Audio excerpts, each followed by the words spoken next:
Hello, how are you, YouTube? This is part dos. I actually, my phone ran out of memory because I took so many pictures and videos that it ran out of memory while I was part one showed you about of everything that I was talking about. So check out part one. Part two, I had made the video on part two, but then I didn't even notice that there was a lipstick um smudge on my lips, so I have been doing the part dose, like one more part dose right now.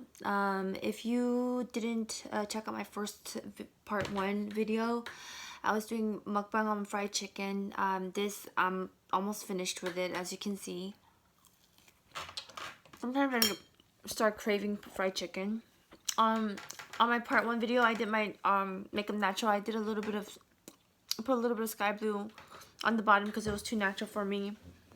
I like natural. I wanted to do my makeup natural because I usually put blue or green or other colors, but so I did natural today, but I kind of didn't like it after watching my first video how I look like, so I put a little bit of sky blue, just a little really natural sky blue on the bottom. I'm wearing my pin, the bird that's looking the other way, and the flower with the pearls and fake diamonds also, and this has fake diamonds also. So basically I was cut off talking about evolution. I was talking about how we should be really happy that we're born in the 20th century because evolution really is true. You know, our ancestors used to look like cavemen. I mean, people who were born like a couple hundred years ago would look totally different than modern people like us, you know, like us, how we look today. That is for sure. Darwin was totally on point. So I was talking about evolution, you know, like we are, how they talk about Neanderthals, they used to look like cavemen. And now we totally don't look like cavemen anymore because of evolution. So I know that's not motivational speaking. The motivational speaking part that I was talking about was communication. In businesses, in other words, it could be referred to as networking. So as you know, I talk about business and motivational speaking and mukbang, all three topics into one. So the motivational part was communication. I was talking about how my tarot said, you know, communicate with the person because we are looking with each other. We're physically distant, so we haven't been able to communicate. So that's why we don't really know each other. We don't know what we're thinking. We don't know what we're feeling. So I literally, if you saw my first video, I went to online, found their country's online thing and literally communicated through my pictures. You know, apologies or you know, sympathies or whatever you call it. I did all communicated through my pictures, and then you know our relationship totally opened up. My first love. The second love that I have, which is white, we really don't communicate at all. He's always in high school. He's sort of been my police officer type of person who's always been there for me. And right now, I'm really looking for my second love, which is white, because I'm in my early 40s and I'm looking to at least get to know that person, date, you know, to build that trust sort of scenario going on, because we don't really know each other. You know, you can meet, you know, I lived in Orange County for over 17 years, and I mean, we always say hi and bye, but we never really talk. So it's really hard to build that trust with that person without going on dates first, you know. And I'm looking for the father of my daughters, and I want them to be white, and so that's why I'm looking for a white person. And my daughters might be mixed, but I'm not sure. I have to get a DNA test and everything. But I still do want it them to be white, specifically Irish. But so basically, I'm just trying to look for someone like that, and hopefully, you know, they could, you know, if you could leave a comment or something. You know, I lived in Orange County over for 17 years, like I was saying, but we never really talk. We just say hi and bye, and it's like really hard to get to know that person and build that trust, because even so, I'm trying to get in vitro fertilization because I'm in my early 40s. You know, and I don't, you know, and so that's why I want a white person, and I don't, I need a white person for my, kind of helping system. You know, can help me out in those kind of ways, you know. But we really don't see anything in terms of high and by. That's all we say, you know. In terms of communication, there is none, you know. In terms of communication, in high school, I used to be like my police officer, who's always been like some sort of police officer here and there, you know, and been some sort of police officer protector for me and helped me out somewhat. But in those kind of respects, in terms of my daughters, I really need, you know, them to be my boyfriend, not just a high and by person, you know. So if you guys are interested, just don't be shy and just leave a comment or something, because I don't really, you know, I will look at my comments on YouTube. But as I was saying, the motivational part, communication. Okay, like I said, I was talking about my communication with my first and second love. But basically communication is key, because if you have some sort of a misunderstanding and you need to convey your true feelings and project how you feel to apologize, then you need to communicate, you know, like in birthdays and Christmas, you know, getting that Christmas card, it's like you would think that's such a cheap thing to do, but you write a letter to that person during Christmas, you know, Merry Christmas, I'm so happy to have met you, you know, this and that. Or in birthday, happy 27th birthday, you know, I can't believe the years has gone by so fast. You're already 27, you know, remember the time in high school, this and that, or say those kind of things, you know. And it's just like you're saying things from the heart. And even that Christmas card, it costs like, you know, I don't know how much it costs, like what, a couple of dollars, and you write that letter, it means so much more than a present sometimes. I mean, because it's from the heart, you know. So communication in terms of motivation speaking is key. Like I was saying about any type of misunderstanding there is, you know, Christmas, buy them a card, you know. If it's an apology situation, then write. There's so many apology cards, you know, that you can buy, and then write your own, you know, words and your feelings towards that, and then they just understand. They accept your apology because you're saying it from the heart. You know, you're not just saying I'm sorry. That's just words, but you say it from the heart and write them a card. Then, you know, you're communicating. Look how important communication is.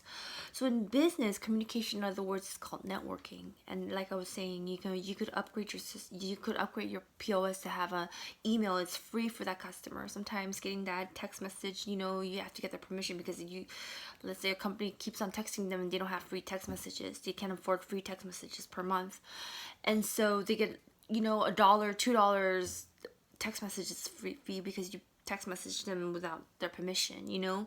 There's all that issues involved, you know. So you know, email's always free. The home office could collect that email and you know, send a bulk email, you know, not spam, you know. Just like a bulk email, you know, with like a nice, you know, email thing, you know, introducing the program, you know, so and so, Mr. Miss, you know, the program, you have this and that, you know. And like I was saying in the first video, I think the program is a win-win scenario, because the customers always like to have that incentive, even if it's a $2, you know, discount. That's an incentive for the customer. But for the company, let's say it's like 10 pieces, you get $2 discount. You get 10 pieces of inventory, 10 pieces, I said 10 pieces of inventory, you get $2 discount.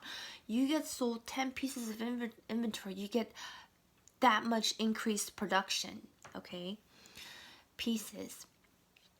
And see, it could be inventory like, I don't know, like you could say you get pieces of earrings. I like earrings. I love earrings, or necklaces, or even clothes, or whatever it is. You get pieces of this inventory, merchandise, whatever the merchandise may be. You know, it could be shoes. 10 pieces of shoes, and you get $2 off your 11th purchase.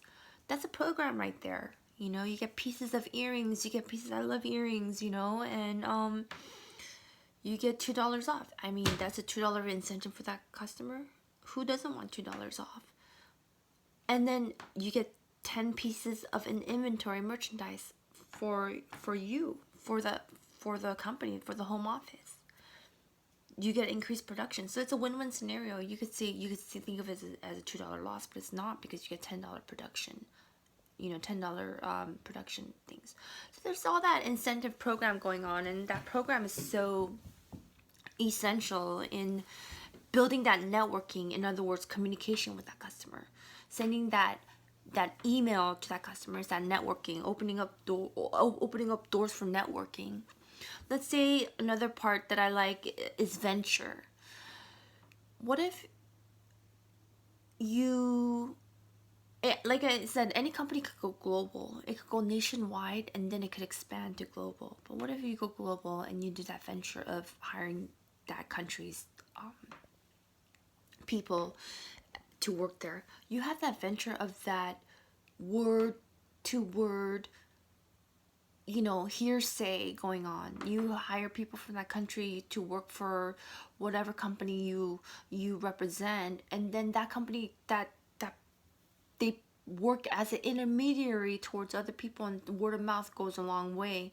And then they see that you're allowing people to work there, that country's people to work there, and you just get that word of mouth, kind of like wildfire going on, and that venture is one venture that I can think of.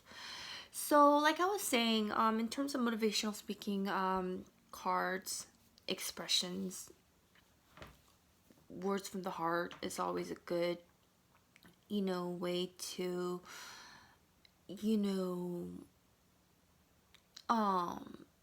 coordinate how you feel, like a controller. Like, let's say the company has a controller, coordinator. It acts as an intermediary. They act as an intermediary between company procedures, policies, and those kind of things to do, control, coordinator, intermediary things, But a company also has CEO. But what I was talking about, networking is important because networking, in other words, is communication in our language. Okay, so networking has that networking between customer and company, and that relationship that you have with that customer really goes a long way. It really does go a long way because that company remembers you. That company has that relationship with you. It's like networking with that customer company relationship. In terms of relationship, what I wanted to talk about is a lot of companies has investor relations. I actually thought of investor relations just as I thought of business to business marketing structure. Investor relationships, a lot of relations a lot of companies have. I was in insurance for 4 years or so, and I had gotten my, financial advisor insurance license. I learned all about annuities, annuities where you invest like 100,000 to what would you, annuity, thing. And then after 20 years, that 100,000 goes to like 250,000. You just, for the consumer, you just increased by interest rate. That's by interest rate, annuity interest rate. You just increased profited $150,000. That's what I'm talking about, investor. But how does this benefit the company? Because the company could sell your $100,000 investment to buy stocks and shares of other companies, and that's how they, benefit also.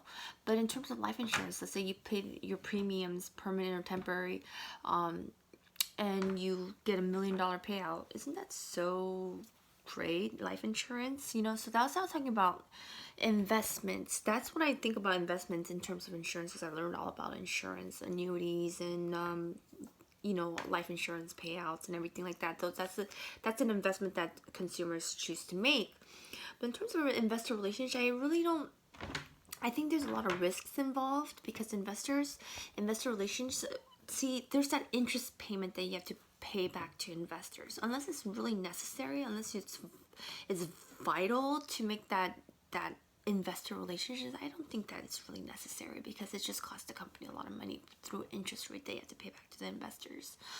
So what I would think, it's good to have that just in case situation when you do need those kind of things, but it's really good to avoid kind of investor relations situations, because you just it hurts you with that interest rate I was talking about. It hurts you in the long run because all that interest rate accumulates and you pay back much more than you. But if that investor relationship is beneficial in terms of a business strategy and it costs a lot of money, maybe some people do use investor relationships, but I think, if you it's not really good to use those investor relationships unless it's necessary. So that's one of the marketing structures, but I'm talking about business relations. Any business relations that you have, that's also networking within businesses. I think that's good also, so business relationships, I think, is beneficial for people to have that business relations. But so that's what I thought of this time, because the reason I say this is because there's I read in the business book, there's 4 theories of quantities of demand. The quantities of quantity of demand in business, that there's a supply and demand. One example that I can think of is if the economy is in recession.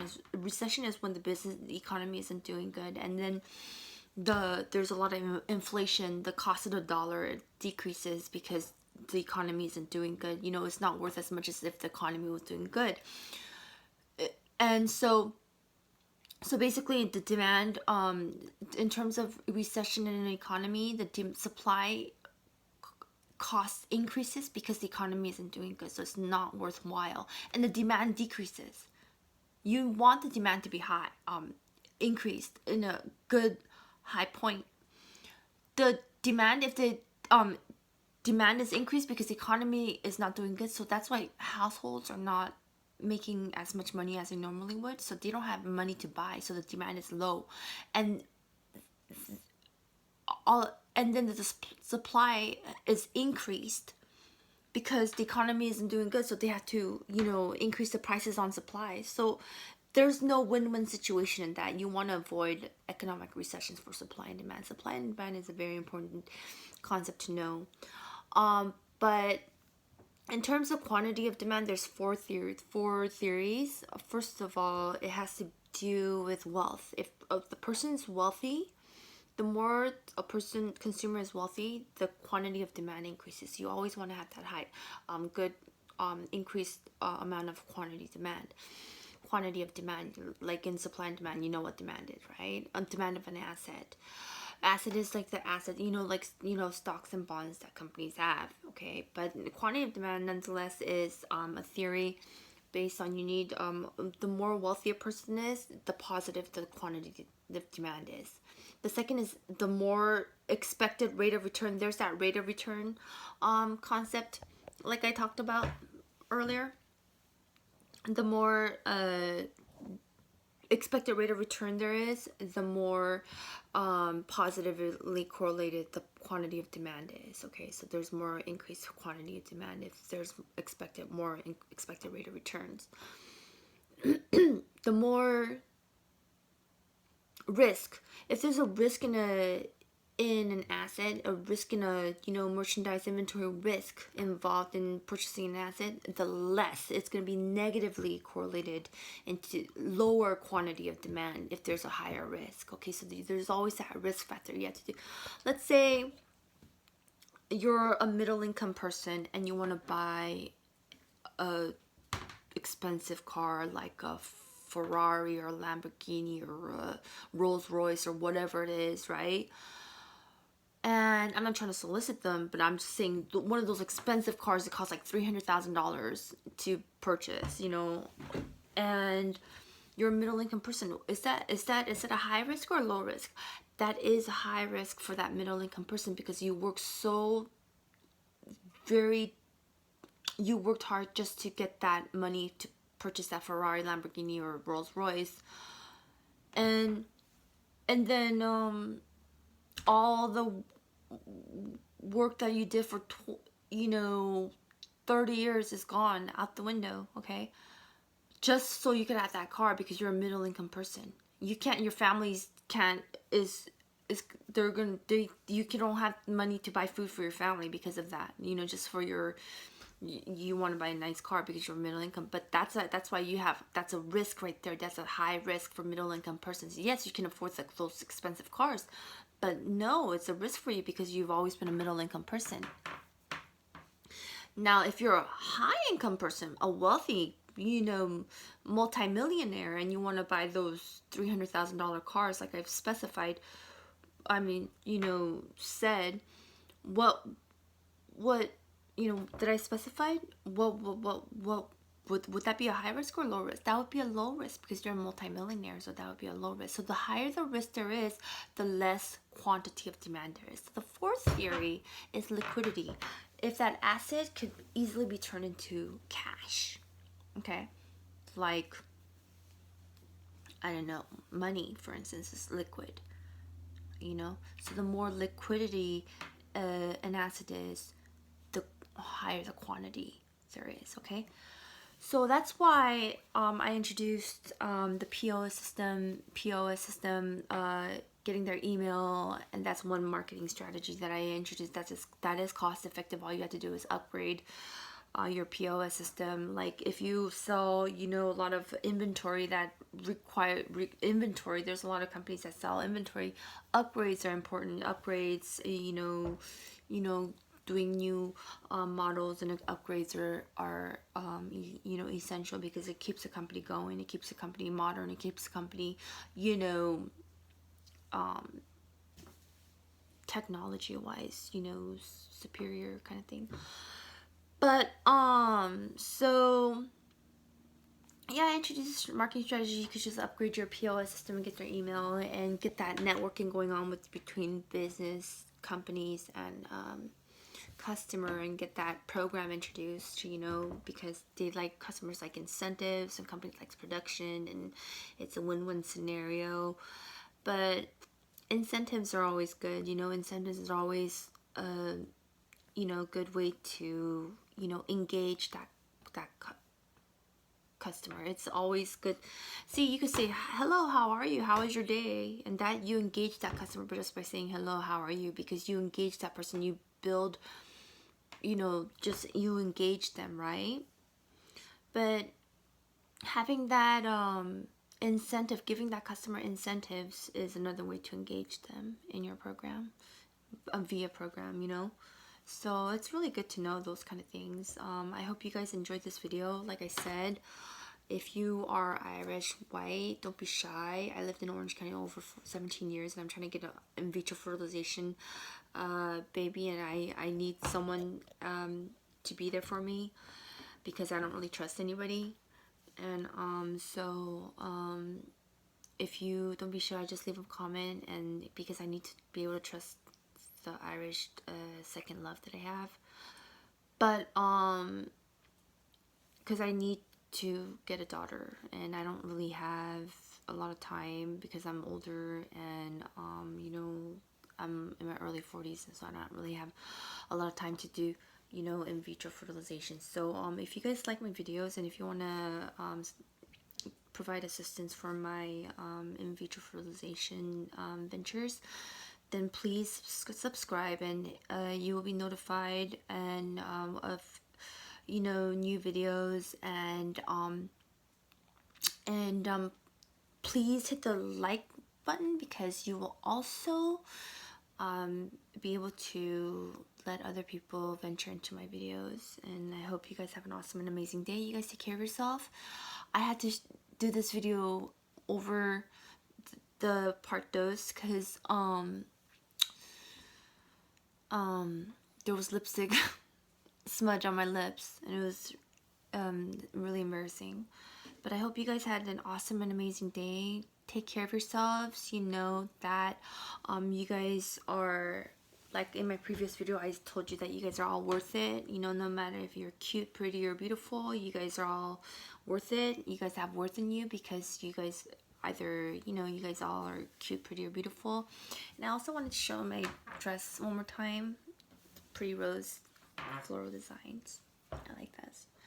So there's always, I showed you some of the business concepts that I have, some of the marketing strategies. Like my previous videos, I told you could do simple marketing where you could do flyers, posters, and even if you go, some people, if you can afford it, billboards, you can do that. Maybe if that you could do that if it's global, but if it's too much money, I don't think you should try to do cost-effective ways of marketing. It doesn't have to cost so much money all the time. It's not really worth. It's not really smart to do those things. But so you could do that. I mean, you could post flyers and posters in the market where consumers can see them. With their permission. Markets, busy markets. You could, show them those kind of things, and show them where they can see with their permission. Put them up on the bulletin boards of the markets and things like that. So it's very cost effective. Simple marketing is. So you can do one marketing. If I think of other ways of marketing, then I will inform you and let you know. I hope you guys have an awesome, amazing day. You guys take care of yourself. Just be positive, stay positive. There's always good things to come. And you guys stay positive, okay? Take care of yourselves. Have an awesome and amazing day, everyone. You guys look so beautiful. Take care, okay?